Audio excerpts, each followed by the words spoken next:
नमस्कार, जय हिंद, वंदे मातरम। दोस्तों, आशा करते हैं आप स्वस्थ होंगे और आपका परिवार स्वस्थ हो। इन्वायरमेंट के टॉप ट्रेंडिंग कॉन्सेप्ट देखेंगे, जिसमें आप पक्षियों के घोंसले, गिलहरी से रिलेटेड प्रश्न, सांप से तथ्य, गाय से प्रश्न। ये 10 नंबर की वीडियो है। ये आप इस कॉन्सेप्ट को समझ ले तो सीटेट में आपके लगभग 10 नंबर क्लियर हो जाते हैं। तो अगर चैनल पर नए हैं तो चैनल को सब्सक्राइब करें, बेल आइकन को भी दबाएं और आपको वीडियो अच्छी लगे तो लाइक, शेयर और कमेंट भी करें। क्वेश्चन नंबर जो पक्षियों से आने वाले प्रश्न से हम पहले चर्चा करते हैं, कलचिड़ी। इसको इंग्लिश में कहते हैं इंडियन रॉबिन। ये क्या है? पत्थरों के बीच में घोंसला, घास से ऊपर टहनियाँ, जड़े, ऊन, बाल, रुई, बिच्छा होता है। जो ये होती है कलचिड़ी, ये जो घोंसला बनाती है, ये पत्थरों के बीच में घोंसला बनाती है। घास से बनाती, किससे बनाती है? घास से बनाती है। टहनियों पे बनाती है। जड़े इकट्ठे करती है, उससे बनाती है। ऊन से, बाल से, रुई, बिछा होता है। ये जो अपने घोंसले में ये जो ऊन भी, बाल और रुई ये बिछा कर घोंसला बनाती है। उसके बाद नंबर आती है बात कौवे की। घोंसले में लोहे के तार, लकड़ी की शाखा, कोयले कौवे के घोंसले में अंडे देते हैं। कौवे के घोंसले को जो कोयल होती है, आपसे सबसे पहले बात ली, जो कौवा होता है वो क्या, जो पेड़ होता है, पेड़ की सबसे ऊंची डाल पे अपना घोंसला बनाता है। इसके घोंसले में क्या होंगे? लोहे के तार मिलेंगे, लकड़ी की शाखा मिलेगी। जो कोयल होती है वो कौवे के घोंसले में अंडे देती है, वो कोयल अपना घोंसला नहीं बनाती है। फिर इसके बाद फाख्ता, कैक्टस के कांटों के बीच मेहंदी की मेड़ में घोंसला बनाती है। जो कैक्टस के कांटों के बीच जो कांटे होते हैं उनके बीच में मेहंदी की मेड़ में घोंसला ये बनाती है, फाख्ता इसका नाम।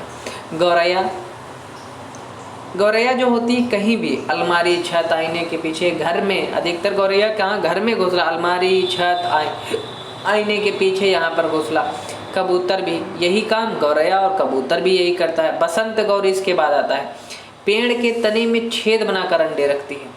जो बसंत गौरी है इसकी चोंच इतनी नुकीली है, इतना परिश्रम करती है कि वो पेड़ की छाल को खोदकर उसमें अपना घोंसला बनाती है। समझ लो कितनी मेहनत करती होगी। दर्जन चिड़िया पत्तों को सिलकर अंडे देने हैं तो पात्र तैयार करती है।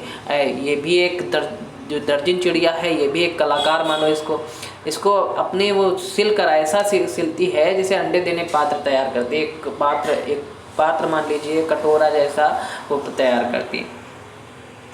फिर शक्कर खोरा, पेड़ झाड़ी पर लटकता घोंसला। ये कैसा? जो पेड़ हो या झाड़ी हो उस पर लटकता घोंसला बनाता है। इसमें क्या, इसके घोंसले में क्या पाया जाता है? बाल, रुई, छाल, कपड़े आदि से तैयार होता है। फिर आए वीवर पक्षी। वीवर जो पक्षी होते हैं, नर वीवर अपने घोंसले बनाते हैं। जो नर वीवर होते हैं, मतलब जो जेंट्स होते हैं, वो घोंसले बनाते हैं। मादा नर अंडे देने हेतु सही घोंसले का चुनाव करती है। जो मादा होती है, जो इसकी समझ लो वाइफ होती है, वो क्या करती है? अंडे देने हेतु सही घोंसला, जो अच्छा घोंसला जिसमें अंडे देने पर वो घोंसला ऐसा ना हो कि टूट जाए, खराब ना हो, तो चुनती है उस घोंसले में वो अंडे देती है। फिर आती है कोयल। कोयल ना बनाने वाला पक्षी है, जो घोंसला ना बनाने वाला पक्षी है। ये किसके घोंसले में अंडा देता है? कौवे के घोंसले में। उल्लू एक रातचर प्राणी, रात में चलने वाला प्राणी है, जो पक्षियों की एकमात्र ऐसी प्रजाति है जो अपनी गर्दन को लगभग 360 डिग्री तक घुमा सकता है। कितना घुमा सकता है? 360 डिग्री तक उल्लू अपनी गर्दन घुमा सकता है। मैना के बारे में पिछली बार ही सीटेट में आया था एक क्वेश्चन कि मैना एक ऐसी प्रजाति है जो झटके से गर्दन को मोड़ती है। यही क्वेश्चन हूबहू यही क्वेश्चन आया था कि ऐसा कौन सा पक्षी है जो अपनी गर्दन झटके से घुमा सकता है, मोड़ता है। तो क्या राइट आंसर था? मैना। ये पिछली बार सीटेट का क्वेश्चन था। फिर सांप के बारे में पढ़ लीजिए। सांप के दांत नुकीले होते हैं परंतु चबाता नहीं है। नुकीले होते हैं लेकिन चबाता नहीं, निगलता है। किंग कोबरा भारत और साउथ एशिया के जंगलों में पाए जाने वाला एक ऐसा सांप है जो घोंसला बनाता है। क्या करता है? King cobra. ये जो किंग कोबरा भारत और साउथ एशिया जंगलों में पाए जाने वाला एक सांप है जो घोंसला बनाता है। इसकी लंबाई लगभग 13 फुट तक होती है। सबसे बड़ा किंग कोबरा सांप लगभग 19 फीट का पाया जाता है। अजगर सांप एक ऐसा सांप है जिसमें जहर नहीं होता। किस सांप में जहर नहीं, अगर ये पूछा जाए तो अजगर सांप ऐसा है जिसमें जहर नहीं होता। फिर गाय से रिलेटेड फिर देखेंगे, आगे दांत छोटे नुकीले काटने के, जो गाय होती है उसके आगे के दांत कैसे नुकीले होते हैं, जो काहे के लिए काम आते हैं, काटने के लिए। पीछे के दांत चपटे होते हैं, जो काहे के लिए काम आते हैं, चबाने के लिए। फिर बिल्ली कुत्ते के दांत, बिल्ली और कुत्ते के नुकीले दांत होते हैं। ये कैसे काम, किस काम के लेते हैं, मांस फाड़ने के काम आते हैं, मांस फाड़ कर ये खाते हैं। गिलहरी, इसके दांत हमेशा बढ़ते रहते हैं, जो गिलहरी है उसके दांत हमेशा बढ़ते रहते हैं। फिर चूहा के बारे में पढ़ लीजिए, चूहा चीज़ों को कुतरता है। दरअसल चूहे की दांत काफ़ी तेज़ी से बढ़ते हैं। अगर चूहा किसी भी चीज़ को ना कुतरे तो साल भर में चूहे के दांत 1 से 2 इंच बढ़ जाती है। इसी कारण जो है कि चूहा चीज़ों को कुतरता रहता है। हम लोग सोचते हैं ये फालतू में क्यों चीज़ें करता है, अगर ये ना कुतरे तो इसके दांत बढ़ जाएंगे, तो इसको प्रॉब्लम होगी। वो अपनी दांतों की सेफ्टी के लिए वो चीज़ों को कुतरता रहता है। इसी प्रकार गिलहरी है, गिलहरी भी चीज़ों को काटती रहती है, उसको यही जो उसके दांत बढ़ते हैं। चूहा इंसानों से ज़्यादा 10 गुना ज़्यादा है, 10 गुना ज़्यादा। और 5 चूहे मिलकर एक आदमी का खाना आसानी से खा सकते हैं। जो 5 चूहे, अगर एक आदमी जितना खाना खाता है वो 5 आदमी का खाना 5 चूहे खा सकते हैं। चूहे और चूही की जोड़ा साल में 1000 बच्चे जन्म देती है। चूहे और चूही का जोड़ा, एक जोड़ा कितने, एक साल में 1000 बच्चे को जन्म देती है। चूहे का जन्म 1 से 2 साल तक ही होता है। चूहे का जीवन कितने साल का होता है, 1 या 2 साल तक का होता है। चूहे अपनी पूंछ का उपयोग तापमान में बदलाव और उस सतह को महसूस करने के लिए करते हैं जहां पर वे चल रहे हैं। ये पूंछ का प्रयोग काहे के लिए करते हैं, तापमान में बदलाव के लिए।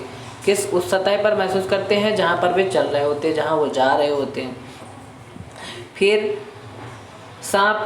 सांपों के शरीर का तापमान वातावरण के तापमान के अनुसार घटता बढ़ता रहता है। सांपों के शरीर का, जो उनके शरीर का टेम्परेचर होता है, तापमान होता है, वो वातावरण के ताप के अनुसार घटता बढ़ता रहता है, इंक्रीज और डिक्रीज होता रहता है। फिर सांप भोजन को चबाकर नहीं खाता।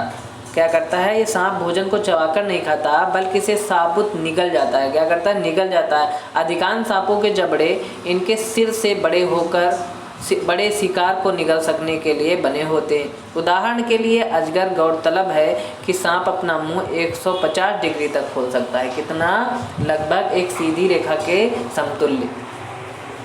दुनिया में सांपों की 3000 से ज़्यादा प्रजातियां हैं। कितनी प्रजातियां हैं सांप की, 3000 से ज़्यादा। इससे लगभग 20% प्रजातियां जहरीली हैं। कैसी, जो 20% हैं वो खाली जहरीली हैं और सब कैसे हैं, जिनमें जहर नहीं है। ये था आज का कॉन्सेप्ट सांप और पक्षियों और गाय जानवरों से रिलेटेड। ऐसी ही टॉप ट्रेंडिंग वीडियोज़ को देखने के लिए चैनल को सब्सक्राइब करें और डेली मेरे चैनल पर नई वीडियोज़ आती रहती हैं, उनको देखें और अपनी पढ़ाई को बेहतर से बेहतर बनाएं। Thanks for watching Chandrayaan academy. Comment box में कमेंट करें कि ये वीडियो कैसी लगी आपको। Take care, bye.